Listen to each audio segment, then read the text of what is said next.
If you guys want coins for FC24, make sure you check out MMOEXP.com. Their link is down in the description. They're very fast, they're very cheap, they're very reliable, and if you use my code REMA, you can get yourself a lovely 5% discount. So what's up guys, it's Ash here and welcome back to a brand new video. In today's video guys, we have the 424 tactics, which everybody's been requesting in the comments for you to help you out in FC24, of course. It's a pretty solid formation, not one of my go-tos if I'm honest with you, but I can still see how it is extremely effective and I managed to cook quite a bit with it.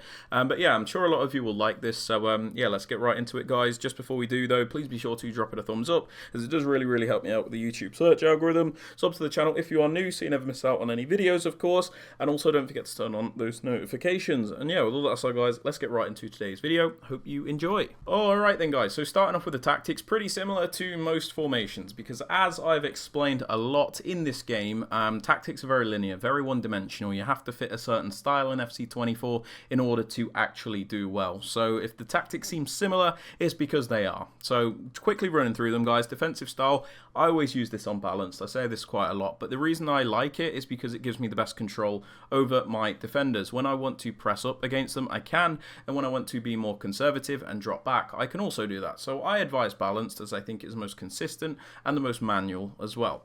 If you want to use pressure tactics, however, because you prefer it, that is also fine.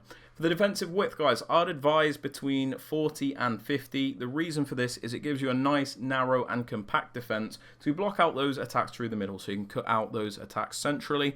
But the reason we don't go any lower than this is because we don't want our opponent to just have a free run down the wing all the time. It's important to still maintain enough width to cover the wider areas for when the opponent does go out wide, otherwise you're going to be screwed. So I would advise between 40 and 50, and I go bang in the middle on 45.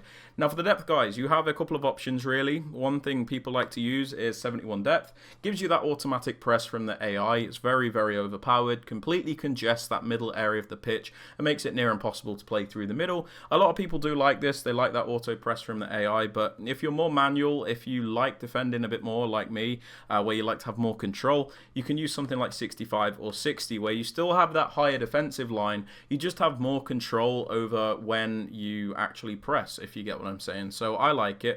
If this is still too high for you guys, you can lower it even more, and that is also fine. So it's all about finding a depth which fits your preference.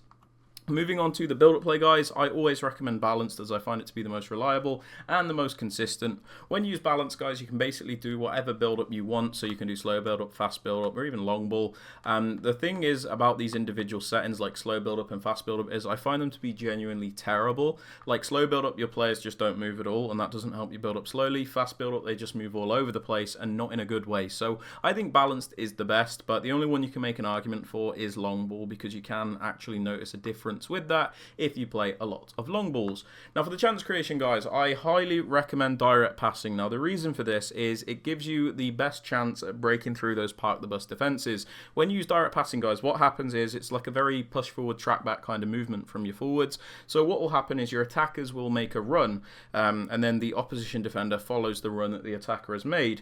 Once the defender's overcommitted to the run that they've made, the attacker then tracks back, so then the space between the defender and the attacker, and you can either pass across or cut back to them. So that's the way this works. That's why it's called cutback FC24, but unfortunately we all have to use it. Now for the attacking width, you can pretty much use whatever you want. The general rule I say is 40 to 60 is probably the best, as it is balanced, but you can still, you know, either choose to be wide or narrow. So for example, if you use 40, you'll feel quite narrow but not too narrow. If you use 60, you'll feel quite wide but not crazy wide. But I go bang in the middle on 50 because I don't like, you know, picking either way. I'm a bit weird like that, but yeah. For the players in the box, we have this on 7 to get quite a few players into that penalty area, but we don't overcommit the whole team, of course. And then for the corners and the free kicks, you can do what you want, but I just have them on 2. Now, for the player instructions, on both of the strikers, we pop them on stay central and get in behind. By far the best instructions to have on any striker in this game, because it's the only setting, or the only instructions which will actually make them behave in the way you need to in order to win in the meta of this game. So when you keep them on stay central, of course, they're going to stay centrally. We don't need them out wide. We've already got the wing wingers, so we want them to be in the middle so we can rely upon them, but we also pop them on getting behind so they're not static and they will actually make runs and, you know, give you good movement. Because if you use mixed attack and your opponent is using like a pressure tactic or 71 depth, these players just won't move at all. They're very static and it doesn't help you out. So stay central and getting behind is your best bet in my opinion. Now for the wingers, guys, the left winger and the right winger, we pop them on come back on defense, cut inside, get in behind and get into the box for cross. Now the reason we pop them on come back on defense is because if you look at the 4-2-4 as a formation in the midfield, you're completely screwed if you don't have any extra support. You know, you've just got those two centre mids and then loads of space out wide. You know, you're going to get destroyed against a top tier opponent. So by putting these players on come back on defense, they'll come back to defend as a left mid and right midfielder next to those two centre mids to fill in those gaps and make it more difficult for your opponent. This is very important with this formation in my opinion, otherwise it's just no good at all. We also pop them on cut inside because it's a movement I like where they start their runs out in the wider areas and then transition into the more narrow ones. It's a really nice AI movement. You guys might not want to use it and that's fine. We also pop them on getting behind, of course, so they will actually use their pace to get down the wing, otherwise they're very static. We've discussed this. And then we'll also have them on getting to the box across so they don't hesitate in getting into the penalty area and helping us out.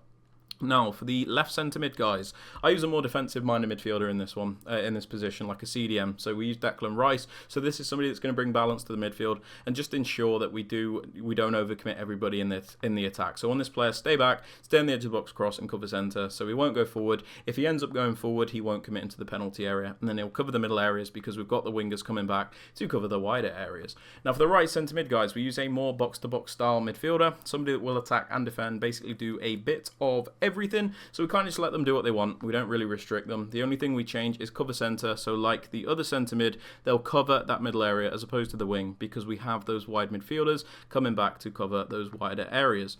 Now for the fullbacks guys, whichever one is your most attacking one, I pop them on balanced attack and overlap. So I use Walker in the attacking fullback role. The reason we do this, especially on overlap, is because like I said, I have the wingers on cut inside. So they're going to transition into those more narrow areas, leaving space for this fullback to then overlap and give us extra width. So we have a lot of players in the attack and we have players in the narrow areas and the wide areas at the same time, making it super difficult for our opponents to defend. So on whichever fullback is your most attacking one, I recommend balanced overlap, or if you don't want them to just overlap, you can pop them on mixed. It's completely up to you.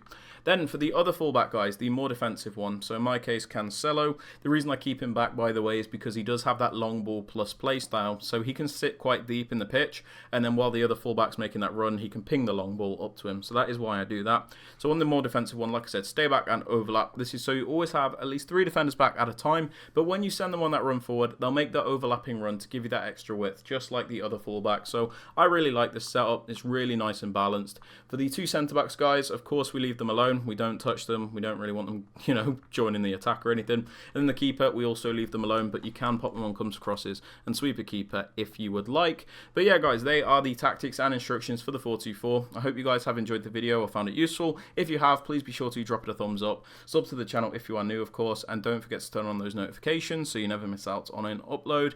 And yeah, with all that aside, guys, I hope you all have a fantastic rest of your day, and I'll catch you all in the next video. Peace out, guys. Take care.